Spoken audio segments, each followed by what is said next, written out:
Ladies and gentlemen, it's 8 o'clock. We'll call our meetings to order. I'll call on Councilman Ricky Hall to do our invocation. Ricky, if you would, please. Let's pray. Our gracious Heavenly Father, we come at this time thanking you for this wonderful day you've given us.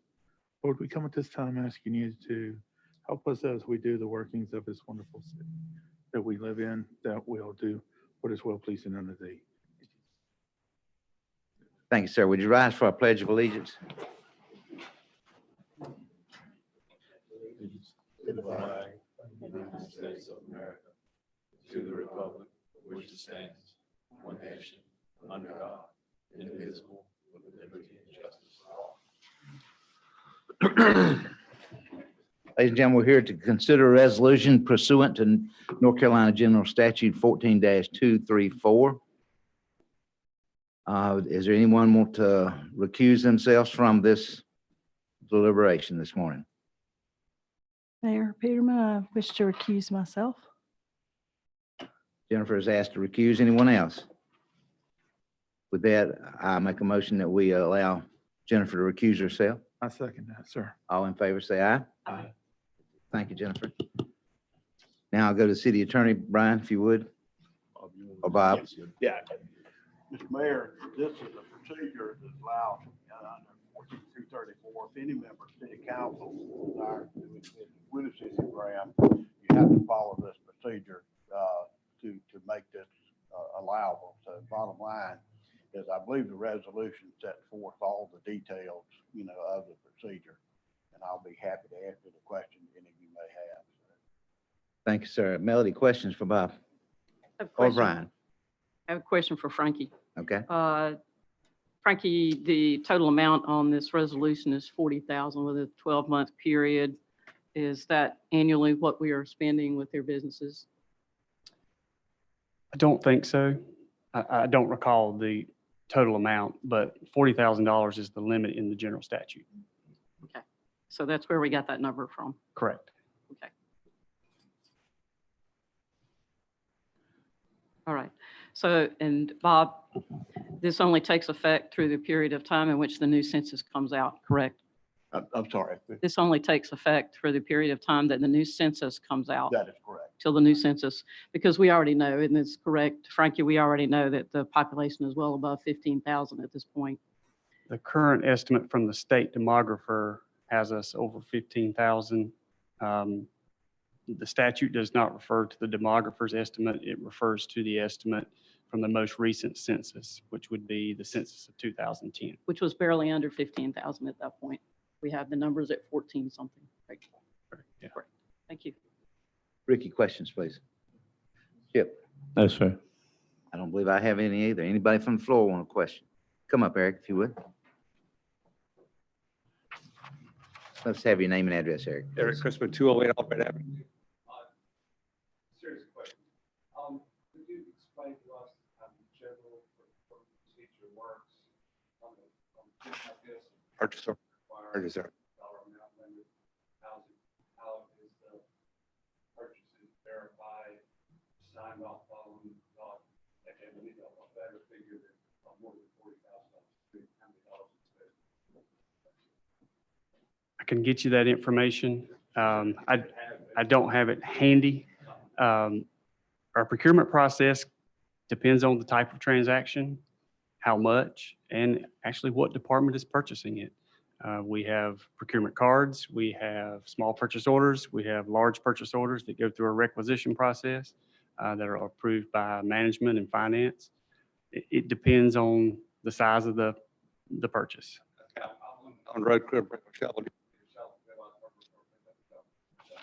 No.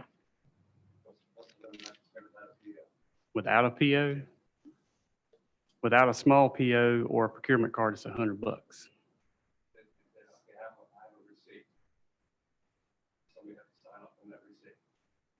Depends on who purchases it. If it's a department head, no. Some receipt. It-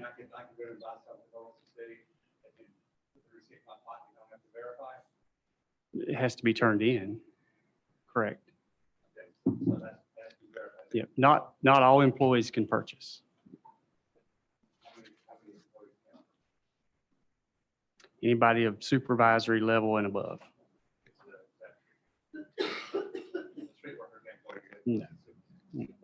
Unless the supervisor authorizes it and gives them the tools to purchase it, which may be a procurement card or small purchase order. It's the government form of a credit card. Charged on that card, yeah. Correct. Okay. And then somebody goes through all those bills to make sure that what they got. Yes, the whole system has checks and balances. Okay. We can, If you go to those. we can authorize certain users. Software still be done. That- Most likely, it's going to happen with a procurement card. Okay. The procurement card system has its limit. We can set limits. Mhm. We can set vendor limits. We can set type of purchases. We can set maximum limits for a single purchase, maximum monthly limits. There's lots of controls that we have. And believe it or not, the system does most of the controlling for us once programmed. Then anyone that uses a procurement card has to retain the receipt. And at the end of the month, they have to reconcile it. If it's a mid-level supervisor or below, it has to be approved by their supervisor. Then it's turned into finance for a final reconciliation. Correct. It's always on. The standard operating procedure. Again, it depends on what you're purchasing. If it's, yeah. Depends on what we're purchasing. If it's something that's a significant value that requires the normal requisition and PO process, it will go through pre-approval and pre-auditing. If it's a shovel or small tools, it would likely be purchased with a procurement card. Okay. Then I give, I'm a supervisor, I give out. Give a Card card to the next First in person. line for the guy that's not any way to run or get something. Possible, yes. And in emergency circumstances and other circumstances, I'm sure that's happened. Okay. What items from those establishments would require equivalent in a Or lawnmower, a high-end item, something that's certainly we would track as a capital asset or in inventory. Perhaps weed eaters, blowers, things like that would probably receive pre-approval. There's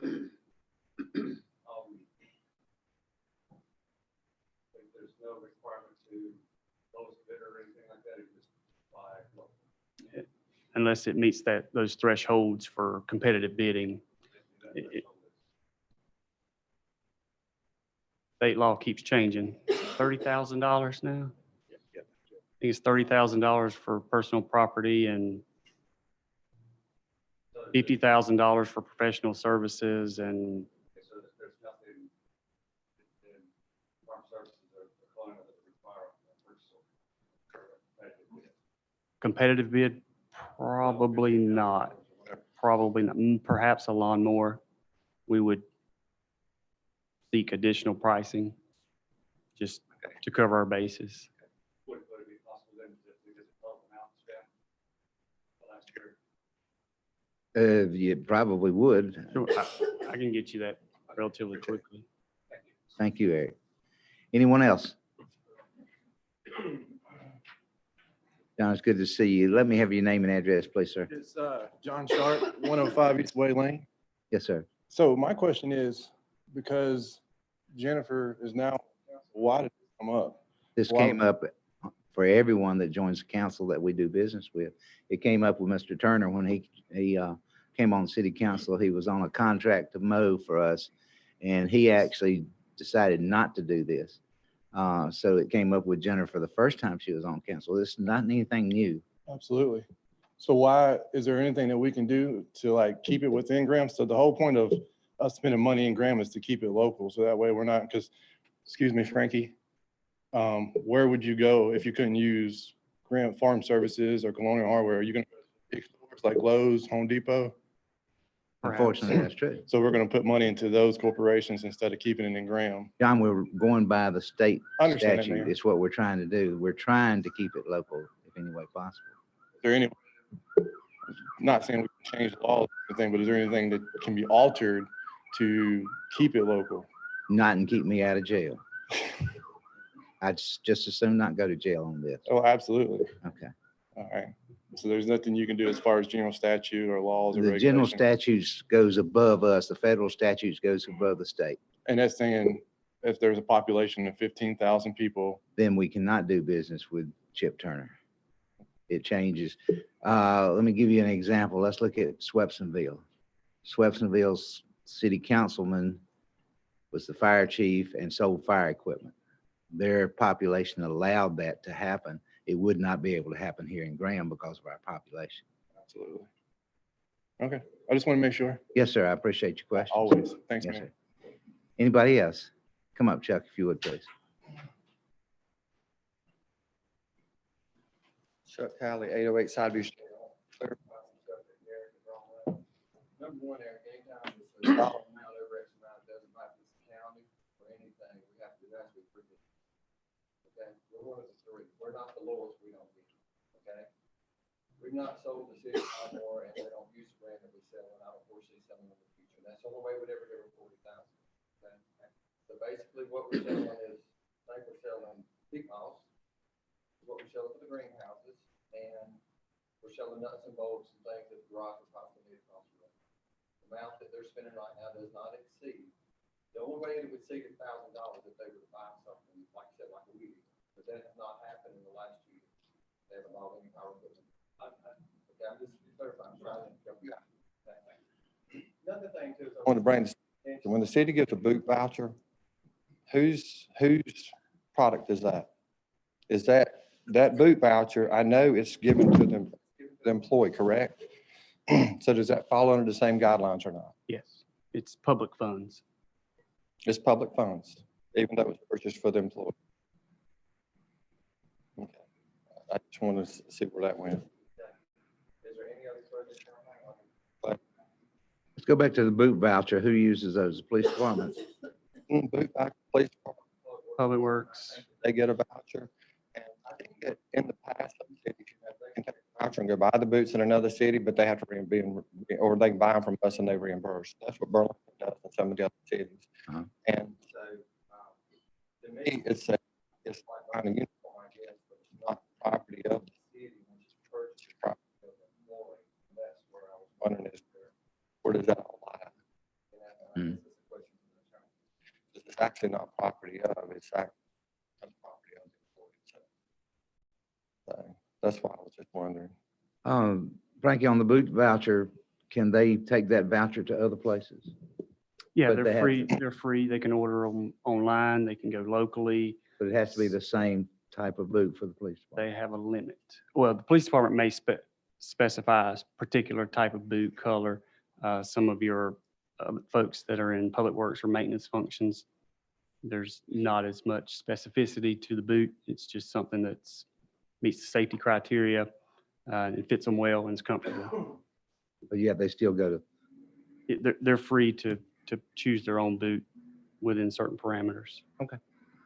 I think Thanks, Wes. Chuck's question, since the employee may be doing the purchase for themselves, does that fall under the statute or under these procedures? Bob, Brian, correct me if I'm wrong, but the origin of the purchase is with public funds. And public funds is what is under scrutiny in situations like this. Did that answer your question, I guess? Yes, sir. Mr. Attorney, that's what the council thinks it, I mean, they're the Attorneys, I'm not, but the thing is about what's going on when Jeff was on the council before, we would purchase something. So it's nothing new to us. So anyway, I just hope that y'all we'll do the right thing right now, and I appreciate it. Thank you. Anybody else want to speak on this? Did you expect the boot voucher? I can explain the boot voucher. Hold on just one second. Let me talk about the legalities of this. Mr. Mayor, it would probably be better. Okay, If I'm Councilmember fine. Talley, doesn't, weigh in on this. You recuse yourself and it probably be appropriate not to, okay? That's fine. Can you explain the boot voucher? I addressed the council, what is the council? Excuse me.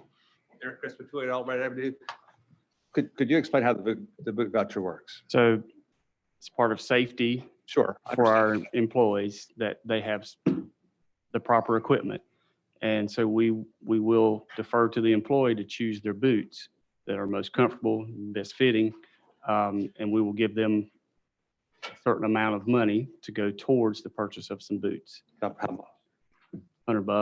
Now, 100 Not looking at places where You know, you're required, have safety equipment, you go buy safety equipment. That's dollar limit you can spend, Correct. bring the receipt back and reimburse up to $20. And it may be a little more than 100 now, I want to say, but So you could go.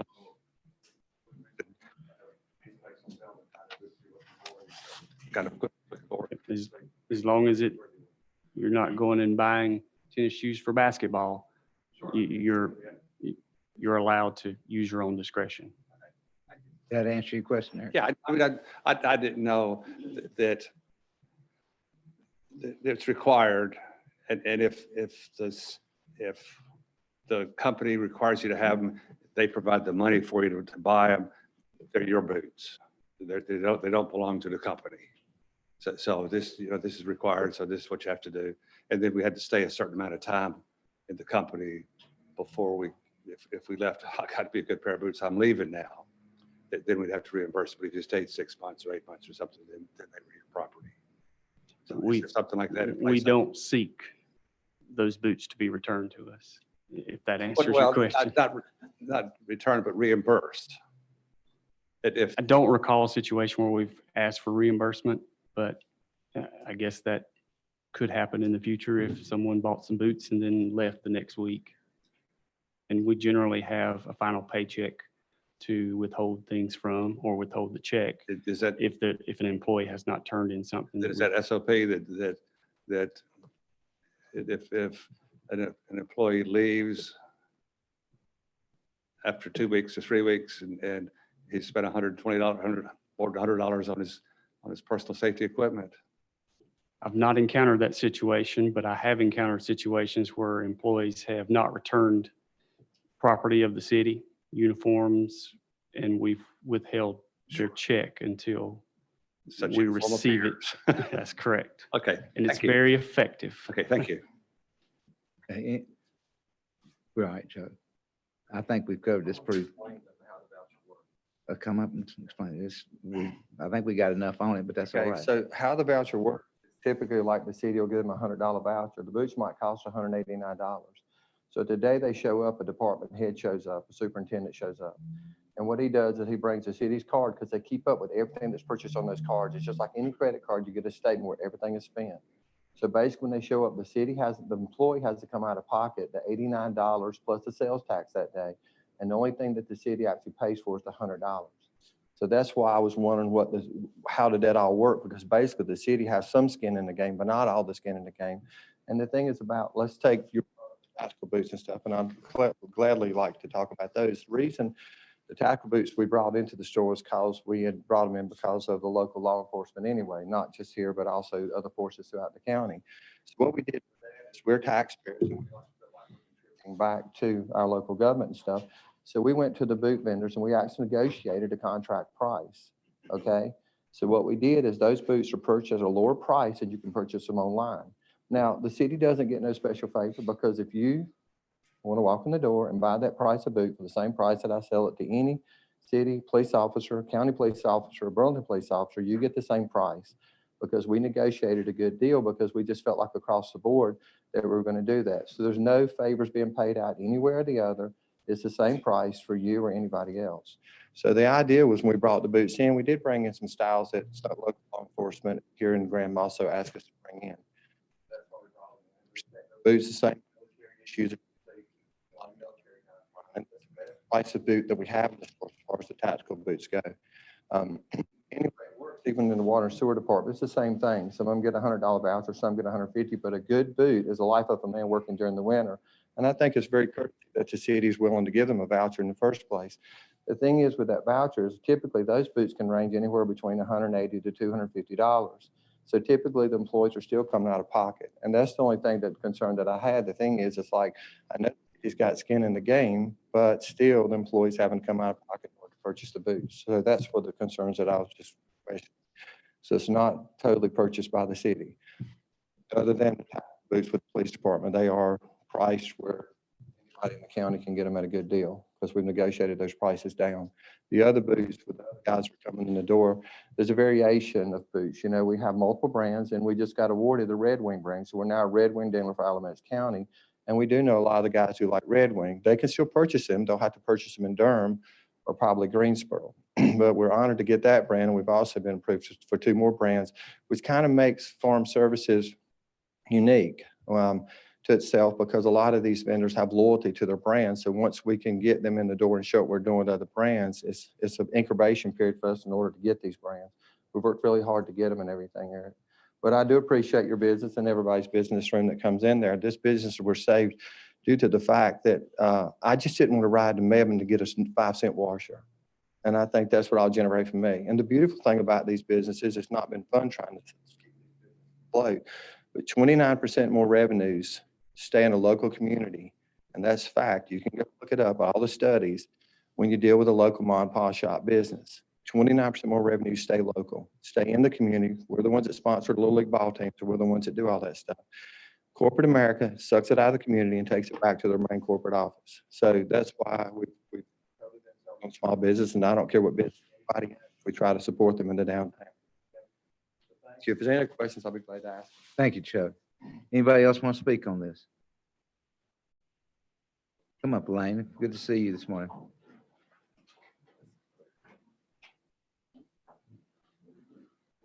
Morning. Basically, I have a question that's quite interesting.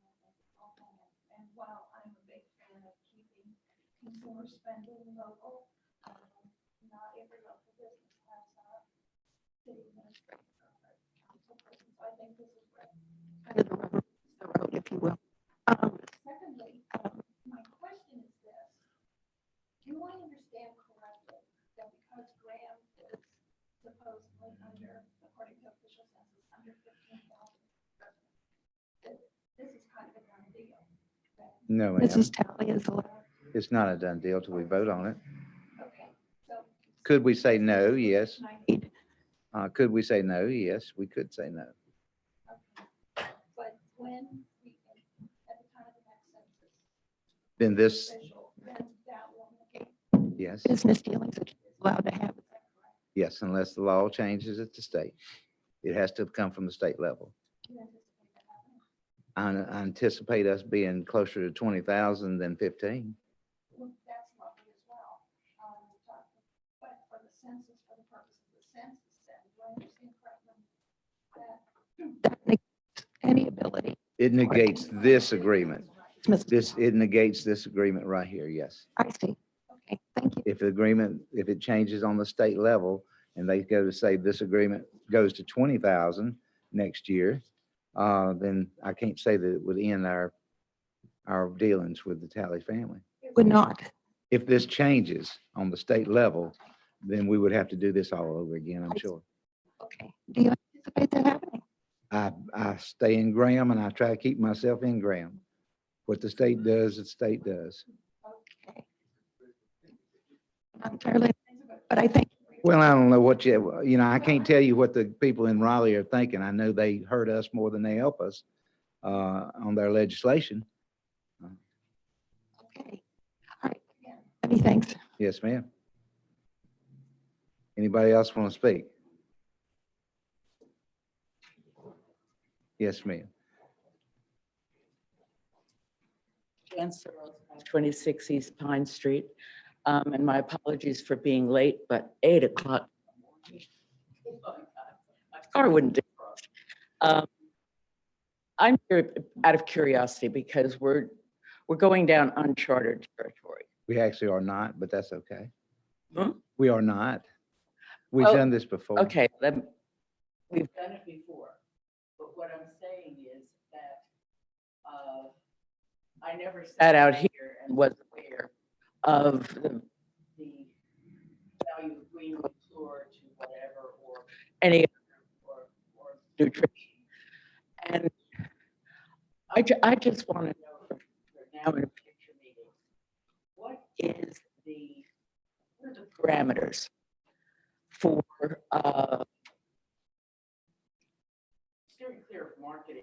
within the confines of, or within a platform of the city council. I mean, I think what they're doing is great for the employees, and ordering the right boots is great. But if something like that is submitted in writing to the council rather than on a loudspeaker for people who are attending here to get a lot of valuable marketing time from it. There's a reason that we do this in an open meeting, so we can be above board, and we will not have those backroom type agreements. The state allows us to come in here in an open meeting and do this. I don't mean it backroom type. I don't know. I do know this, is that this is a very small community. We want other businesses to come here. What I'm worried about is if someone wants to come here with a business that is in the same area as any of the Talley's businesses, which is quite small because they've got, you know, a lot of businesses going in town. Will they feel discouraged because they will not be able to have a platform to market as Mr. Talley can up here for their business? I don't know what to say. I don't really understand your question. We're not discouraging anybody's business. We want people to come to town if they can, if they Okay, will. I'm coming to town and looking to start a business. Do you think this process would make them discouraged? I think it would make them wonder because it came out, it wasn't explained when just HR or whatever it was eating the subject of it. I mean, I found out late to get here, didn't have time to look up anything like I normally do for a meeting to see what's going on. And I just wanted to be smooth sailing for Jennifer on the city council so people understand and don't leap to conclusions. I think that this is, I think a business coming in here looking at us would say they did the right thing to get this done as quickly as possible, so it's a smoother operation throughout the city and the businesses. We are going by what the state statute requires us to do, and we're doing it as quickly as possible. So we will not interrupt the new police officer or we won't send them to Walmart to buy the shit. That at the council, as you proceed forward with your new board, be aware that the city citizens might leap to conclusions and take the extra step of a little more explaining, a little more notice, a little more context for things. It's not fair to the Tallies either. If people are thinking they have a preferred place or things are being done under the table, because I'll be honest, when I found out about this, it was like, what the heck? Do this every time we have this. Jennifer's been on this board before. We did it then. We did it with Chip when he got on the board. Chip was on our mowing group that mows for over 14 inches. Something like that. When we called in a mowing group, he decided not to do this. I guess what I'm saying then is we're gonna have 20,000 people. We need to make sure they all know. Of that 20,000, 19,000 and 500, look this up. That's all I need to say because I'm not getting it. Do you really, or, I don't understand your problem with understanding this, but That's what I don't. okay. I apologize for that. Anybody else want to speak on this? Come up, Tom, if you would.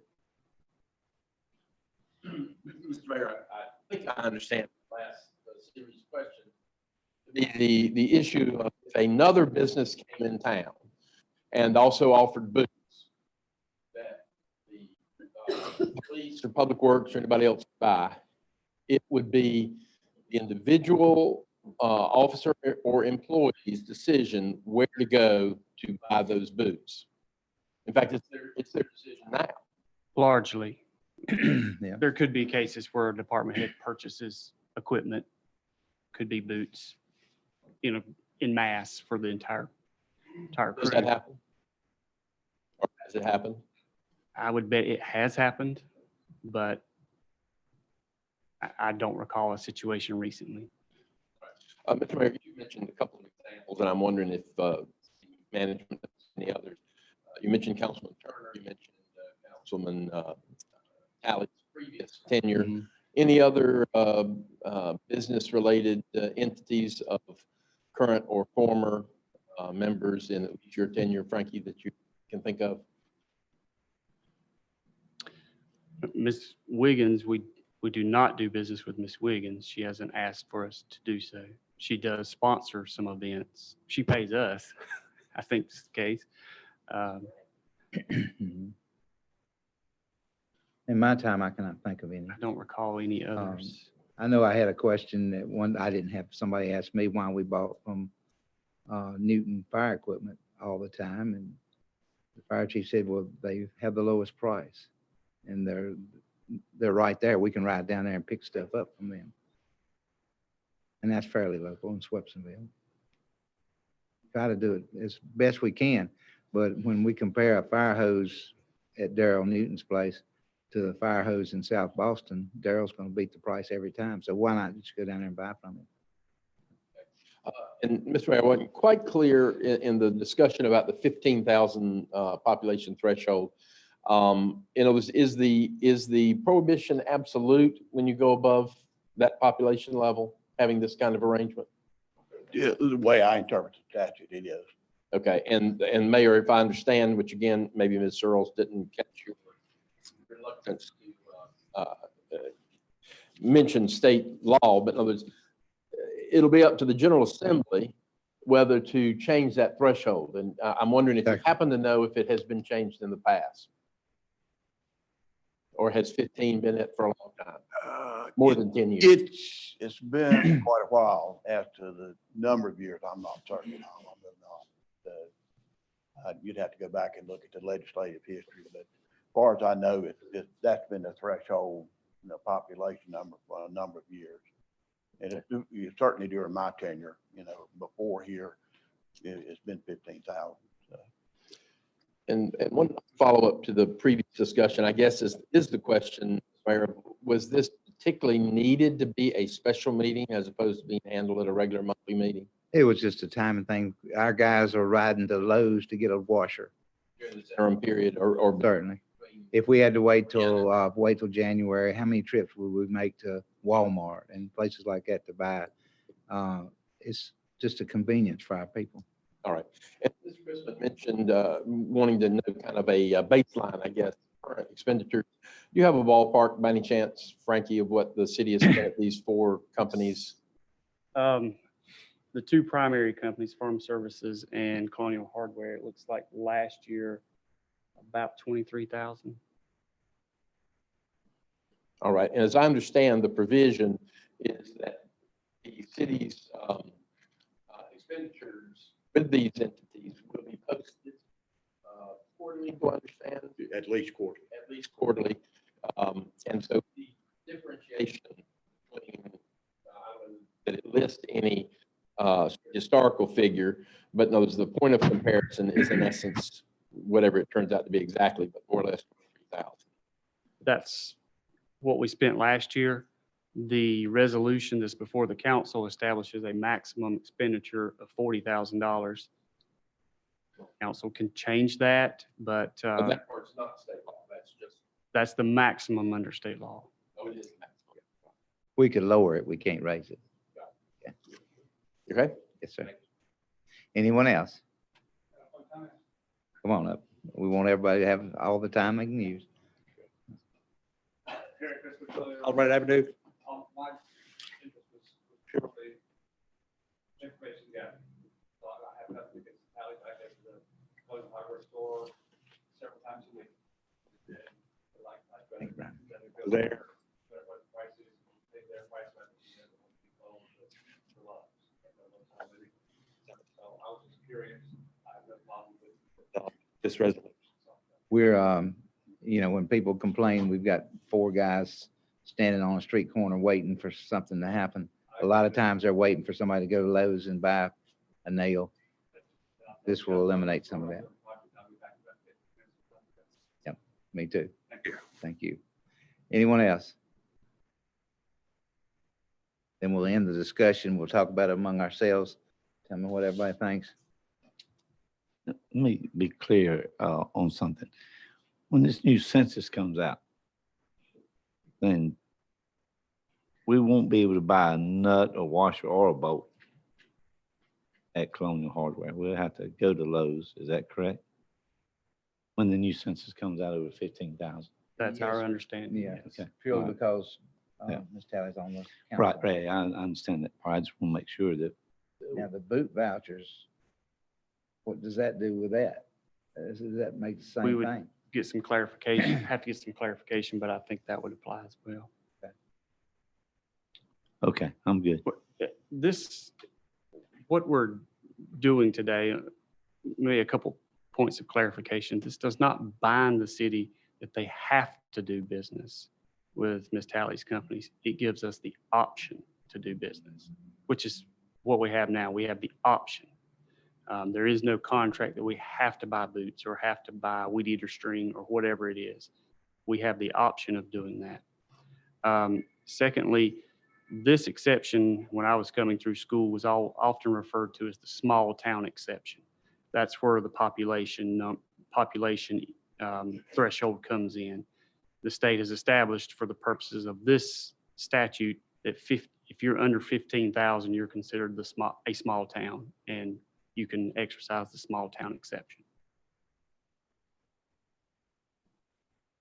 What else want to, I know we're losing a couple police officers, and unfortunately, we're losing a couple of them, and I know that's another reason for us to take care of this. You know, they're stocking stuff at a good price that we normally use, and we can buy something cheaper there. I mean, why would we go anywhere else? Make a statement that we're losing police officers. We're losing a couple that are moving on to different jobs. We were full up And until what does that have to do with the boots again? the new police officer gonna have to buy boots. They are offering them at a good price. That's a lot to do when, you know, we're hiring new police officers and they're having to wear a certain kind of boots. We're giving them a voucher to buy these boots. Tell me what you're thinking. I will be happy to.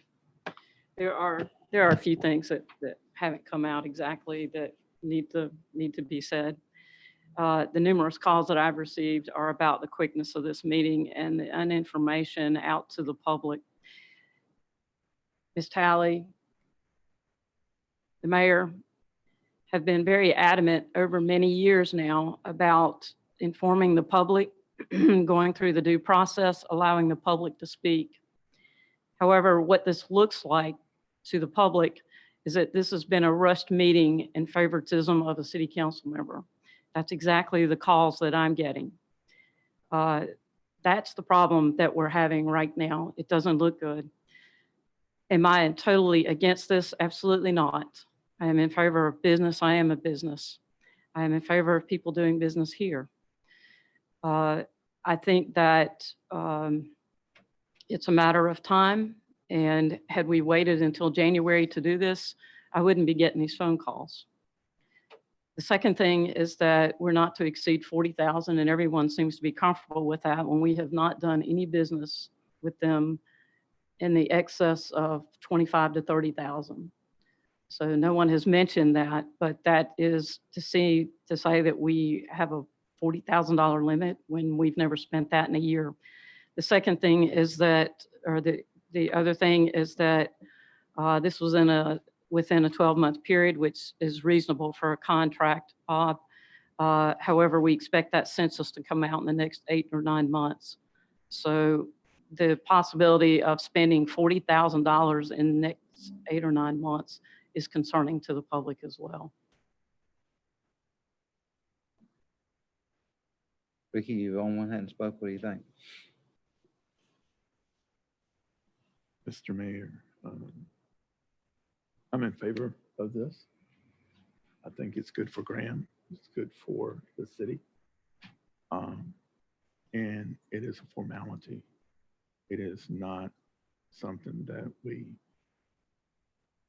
enter into this resolution without a lot of thought and a lot of soul searching. That's my thoughts on this. Anything else? Okay, with that, I ask for a motion from the floor.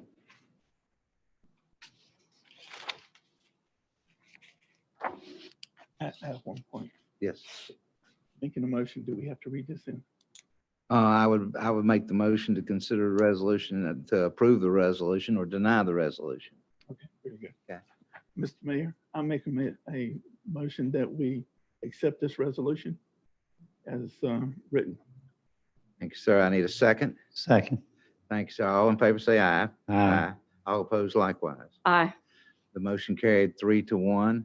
And Melody, I think you've already given your reasons, or have you got anything else to add? That's all. Thank you. With that being said, this is the only thing on the agenda. So does anybody else got anything they want to bring up? Tell me what I do with Jennifer. Do I bring her back up before I close? Mayor, if you would, she can return to diocese and be available for the motion to adjourn, which I assume is the next motion. I hope. Yes, because we got a doctor's appointment. With that, I need a motion to adjourn. So moved. So moved. Y'all, I need a second. Second. Sir, all in favor, say aye. Aye. All opposed likewise. Thank everybody for being here this morning. Yes, sir. Meeting.